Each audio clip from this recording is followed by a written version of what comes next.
ಮನೇಲಿ ಏನಾದ್ರೂ ಫಂಕ್ಷನ್ ಇತ್ತು ಅಂದ್ರೆ ಎಲ್ಲರೂ ಒಟ್ಟಿಗೆ ಕೂಡಿ ಆ ಫಂಕ್ಷನ್‌ಗೆ ಏನೇನ್ ಬೇಕು ಎಲ್ಲ ತಯಾರಿ ಮಾಡ್ಕೊಳ್ಳೋದು. ಹಾಗೇನೆ ಸ್ವಲ್ಪ ಹರಟೆ ಹೊಡೆಯೋದ್ರಲ್ಲಿರೋ ಮಜಾ ಬೇರೆ ಯಾವ್ದ್ರಲ್ಲೂ ಇಲ್ಲ ಅಲ್ವಾ? ಹಾಯ್ ಎವ್ರಿವನ್, ಎಲ್ರು ಹೇಗಿದ್ದೀರಾ? ಐ ಹೋಪ್ ಎಲ್ಲರೂ ಚೆನ್ನಾಗಿದ್ದೀರಾ ಅಂತ ಅನ್ಕೊಳ್ತೀನಿ. Welcome to another mini vlog. So ಇನ್ನು ನಾಳೆನೆ ನಮ್ಮ ಅತ್ತಿಗೆ ಸೀಮಂತನು ಕೂಡ. ಸೊ ಅದಕ್ಕೆ ನಾವಿಲ್ಲೆಲ್ಲ ಫುಲ್ಲು ತಯಾರಿ ಮಾಡ್ಕೊಳ್ತಾ ಇದೀವಿ. ವೀಳ್ಯದೆಲೆ ಬೇಕಿತ್ತು. ಇನ್ನು ನಮ್ಮ ಹಳ್ಳಿ ಕಡೆ ಎಲ್ಲಾರ್ ತೋಟದಲ್ಲಿ ಇಲ್ಲ ಮನೆ ಹತ್ರ ವೀಳ್ಯದೆಲೆ ಇದ್ದೇ ಇರುತ್ತೆ. ಮನೆ ಹತ್ರನೇ ಎಲ್ಲ ಮಾಡಿಕೊಂಡು ಆಚೆ ತಂದು ಯಾಕೆ ಸುಮ್ನೆ ದುಡ್ಡು ವೇಸ್ಟ್ ಮಾಡೋದು ಅಂತ ನಾವೇ ಹೋದ್ವಿ. ಹೋಗಿ ಒಂದ್ ಸ್ವಲ್ಪ ವೀಳ್ಯದೆಲೆ ಎಲ್ಲ ಬಿಡಿಸ್ಕೊಂಡು ಮತ್ತೆ ನುಗ್ಗೆಕಾಯಿ ಬೇಕಿತ್ತು ಅಂದ್ರು. ಸೊ ಅದಕ್ಕೆ ನುಗ್ಗೆಕಾಯಿನೂ ಇಲ್ಲಿ ಕಿತ್ಕೊಳ್ತಾ ಇದೀವಿ. ನುಗ್ಗೆಕಾಯಿ ಎಲ್ಲ ಕಿತ್ಕೊಂಡು ನಮ್ಮಕ್ಕ ನೋಡಿ ಕರ್ಬೇವಿನ ಸೊಪ್ಪು ಕಿತ್ಕೊಬಾ ಅಂದ್ರೆ ಫುಲ್ ಮರನೇ ಕಿತ್ಕೊಳ್ಳೋ ತರ ಕಿತ್ಕೊಂಡಿದ್ದಾಳೆ. ಸೊ ಇನ್ ಕರ್ಬೇವಿನ ಸೊಪ್ಪು ಎಲ್ಲ ಕಿತ್ಕೊಂಡು ಹಾಗೇನೆ ನಿಂಬೆಹಣ್ಣು ಕೂಡ ಬೇಕಿತ್ತು. ಸೊ ಅದನ್ನು ಕೂಡ ಒಂದ್ ಸ್ವಲ್ಪ ಕಿತ್ಕೊಂಡು ಮನೆಗ್ ಬಂದಿದ್ದೆ. ಸೊ ಇಲ್ಲಿ ಒಬ್ಬಟ್ಟು ರೆಡಿ ಮಾಡ್ಕೊಳ್ತಾ ಇದೀವಿ. ಬೆಳಗ್ಗೆ ಅಡ್ಗೆಗೆಲ್ಲ ಭಟ್ರೆ ಮಾಡ್ತಿದ್ರು, ಬಟ್ ಒಬ್ಬಟ್ಟನ್ನ ನಾವೇ ಮಾಡೋಣ, ಎಲ್ಲಾರು ನಟ್ರೆಲ್ಲ ಬಂದಿರ್ತೀವಿ, ಒಟ್ಟಿಗೆ ಕುತ್ಕೊಂಡು ಒಬ್ಬಟ್ಟು ಮಾಡಿದ್ರೆ ಏನು ಅಳತೆ ಹೊಡ್ಕೊಂಡು ಟೈಮ್ ಪಾಸ್ ಆದಂಗೂ ಆಗುತ್ತೆ, ತುಂಬಾನೇ ಚೆನ್ನಾಗಿರುತ್ತೆ. ಅದಕ್ಕೆ ಒಬ್ಬಟ್ಟು ನಾವೇ ಮಾಡೋಣ ಅಂದ್ ಇಲ್ಲಿ ಎಲ್ಲ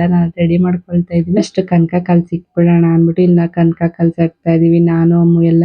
ಹಾಗೇನೆ ಎಲ್ಲ ಮಕ್ಕ ಬೇಳೆ ಬೇಯಿಸ್ತಾ ಇದ್ಲು. ಇನ್ನು ಅದೆಲ್ಲ ಆದ್ಮೇಲೆ ತೆಂಗಿನಕಾಯಿ ಎಲ್ಲಾರು ಒಂದೊಂದ್ ಕೆಲ್ಸದಲ್ಲಿ ಬ್ಯುಸಿ ಆಗಿದ್ವಿ. ಹಾಗೆ ಒಂದ್ ಸ್ವಲ್ಪ ಹೊತ್ತು ಮಾತಾಡ್ಕೊಂಡು ಅಳತೆ ಹೊಡ್ಕೊಂಡು ತುಂಬಾನೇ ಚೆನ್ನಾಗಿತ್ತು ಅವತ್ತಿನ ದಿನ ಅಂತೂ. ಸೊ ಇನ್ನೆಲ್ಲಾನು ಕೂಡ ರೆಡಿ ಮಾಡ್ಕೊಂಡು ಇವಾಗಂತೂ 1 kg 2 kg ಗಾದ್ರೆ ಮನೇಲೆ ಮಾಡ್ಕೊಳ್ಬಹುದು, ಬಟ್ ಜಾಸ್ತಿ ಕ್ವಾಂಟಿಟಿ ಇದ್ದಿದ್ರಿಂದ ರುಬ್ಕೊಂಡು ಕುಂತ್ಕೊಂಡ್ರೆ ಟೈಮ್ ಆಗುತ್ತೆ ಅಂತ ಹೇಳಿ ಇವಾಗೆಲ್ಲ ಮಿಷಿನ್ ಇದೆ. ಸೊ ಹೋಗಿ ನಾವು ಕೂಡ ರುಬ್ಬಿಸ್ಕೊಂಡ್ ಬಂದು ಕೆಲವೊಬ್ರು ಒಬ್ಬಟ್ಟು ತರ್ತಾ ಇದ್ರೆ, ಇನ್ನೊಬ್ರು ಹೂರ್ಣ ರೆಡಿ ಮಾಡ್ಕೊಂಡು ಕನಕ ರೆಡಿ ಮಾಡ್ಕೊಂಡು ಒಬ್ಬಟ್ಟು ಬೇಯಿಸ್ಕೊಂಡು ಹಿಂಗೆ ಎಲ್ಲಾರು ಒಂದೊಂದ್ ಕೆಲಸ ವಹಿಸ್ಕೊಂಡು ಒಬ್ಬಟ್ಟನ್ನು ಕೂಡ ತಟ್ಟಿದ್ವಿ. ಹಾಗೆ ಒಂದಷ್ಟೊತ್ತು ಮಾತಾಡ್ಕೊಂಡು ಅಳತೆ ಹೊಡ್ಕೊಂಡು ತುಂಬಾನೇ ಚೆನ್ನಾಗಿತ್ತು. ನಾವು ಒಬ್ಬಟ್ಟೆಲ್ಲ ಮಾಡಿ ಕ್ಲೀನ್ ಮಾಡಿ ಮಲ್ಕೊಳ್ಳೋಷ್ಟ್ರಲ್ಲಿ 12-1 ಗಂಟೆ ಆಯ್ತು. ಇದಾಗಿತ್ತು ಇವತ್ತಿನ ಒಂದು mini blog. Bye, thank you.